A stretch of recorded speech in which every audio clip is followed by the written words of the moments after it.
साथियों, कई दिनों से अखबारों में समाचार पढ़ रहा हूं, टीवी में समाचार देख रहा हूं।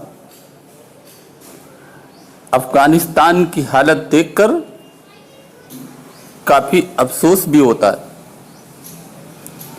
वहां की मुस्लिम महिलाओं को रोते बिलखते इन तमाम दशाओं में देखकर जो मन है वो काफी दुखी हो जाता है। लेकिन साथियों, कहते हैं कि ईश्वर के घर में देर है, अंधेर नहीं। और इसी धरती पर इंसान को अपने गलत काम कुकर्मों का दंड भी भोगना होता है। लेकिन साथियों, कहते हैं कि भगवान ईश्वर की लाठी में आवाज नहीं होती, बेआवाज होती है। और यह भी कहते हैं कि किए गए कर्म का अगली कई पीढ़ी उसका भोग करती हैं। साथियों, जब हम इतिहास के पन्ने पलटने की कोशिश करते हैं तो हम देखते हैं कि 829 वर्ष पूर्व लगभग,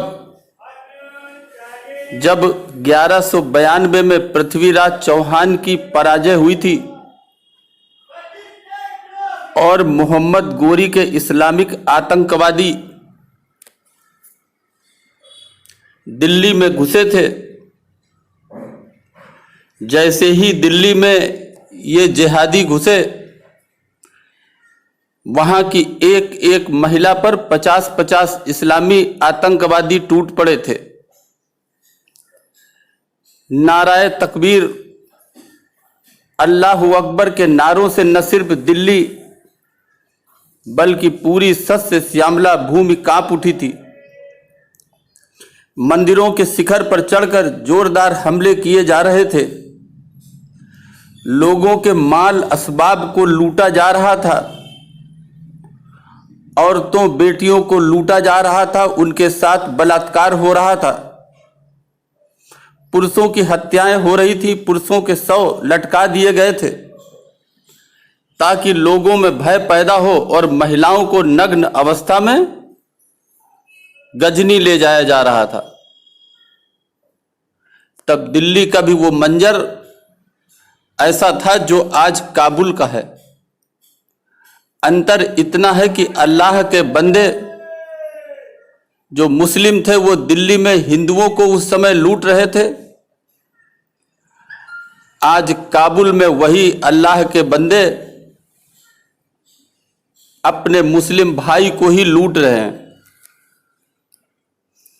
साथियों, इसके बाद यही दृश्य 1761 में हुआ, जब पानीपत के युद्ध में सदाशिवराव भाऊ की पराजय हुई तो मराठा स्त्रियों के साथ वही सब कुछ हुआ। दिल्ली में हिंदुओं को चुन चुनकर जैसे मारा गया था, वही सब कुछ पानीपत के युद्ध में भी हुआ। साथियों, ये सब मैं इसलिए लिख रहा हूं ताकि आप एक बार अपने किसी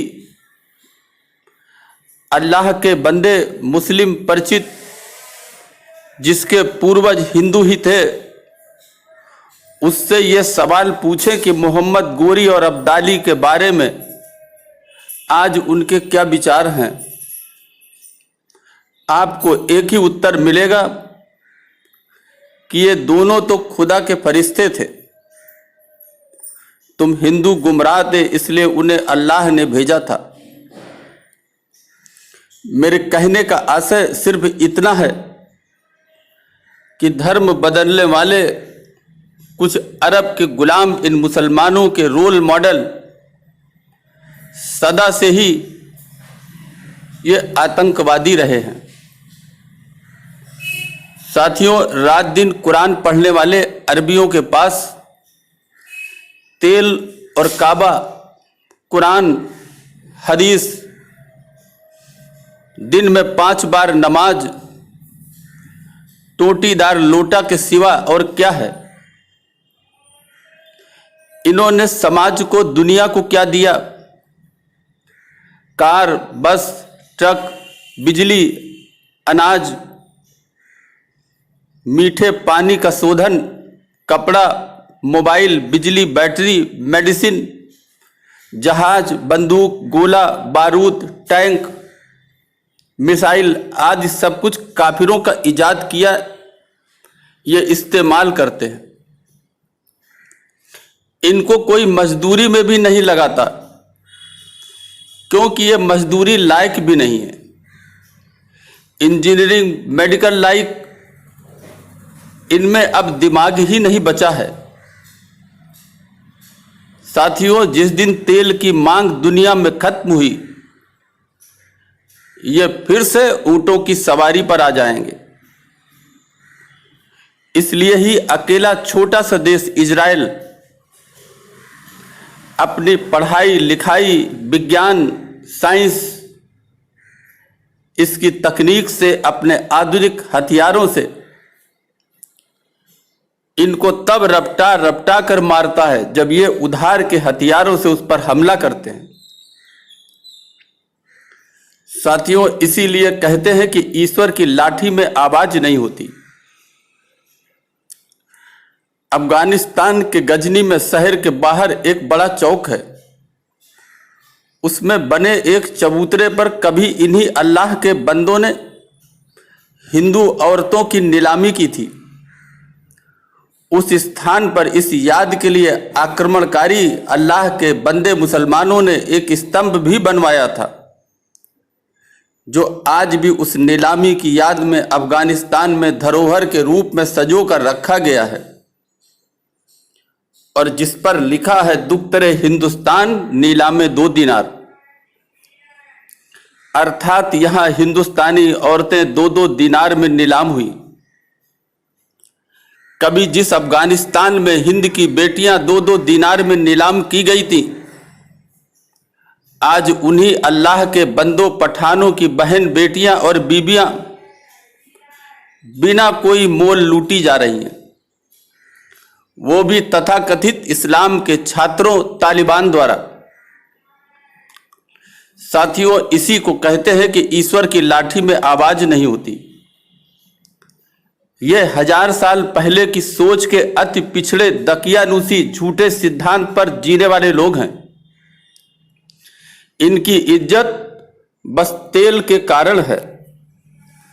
काफिर और मुशरिक भी चाहते हैं कि ये जंगली बने रहें, वरना ये जीना दूभर कर देंगे। वो इन्हें कुरान हदीस में ही उलझाए रखते हैं। चरस, गांजा, भांग, अफीम आदि की खेती में इन्हें फंसाते हैं, ताकि नशा और उसके व्यापार में उलझे रहें। इसके लिए इस पर पैसा भी खर्च करके इनके मदरसे, मुफ्ती, मौलवियों को तैयार करते हैं। साथियों, वहीं भारत की बात करें तो सन 1757 में पेशवा रघुनाथ राव और सन 1799 में महाराजा रणजीत सिंह के नेतृत्व में भारतीयों ने कई बार इन अफगानों को बार बार रौंदा है। इसलिए साथियों, काबुल वाले समीकरण दिल्ली में होंगे, इसके लिए अल्लाह के बंदे सिर्फ अपने सपने देख सकते हैं। साथियों, आज भारत इतना मजबूत है कि अगर भारत की तरफ गलत कदम बढ़ाए तो उससे भी बुरा अंजाम होगा जो सन 1757 से होता आया है। साथियों, मेरी हिंदुओं से प्रार्थना है कि उसे तालिबान या अल्लाह के बंदे जिहादी मुसलमानों से डरने की जरूरत नहीं है। भारत में सब मिलकर एकता और शांति कायम रखें। हम सब मिलकर कभी भारत की जनता को उसका अतीत भूलने नहीं देंगे।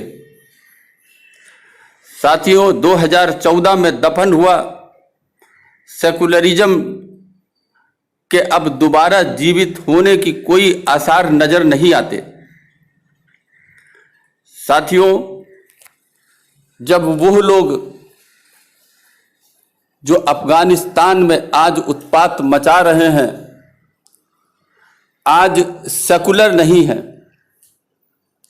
और इतने हजारों 1000 साल से अधिक में सेकुलर नहीं हो पाए, तो साथियों हमसे इसकी उम्मीद करना एक बेईमानी होगी और बेकार है। इसलिए साथियों पुनः आप सबसे प्रार्थना है कि अपने पंथ, मजहब, जाति पात भेदभाव छोड़कर भारत की एकता को मजबूत करें, ताकि ये विदेशी लुटेरे भारत की तरफ आंख उठाकर देखने की हिम्मत ना करें। और साथियों, भारत एक लोकतंत्र है और अगर हम ऐसा करेंगे तो भारत में अमन चैन कायम होगा। अभी के लिए बस इतना ही। धन्यवाद।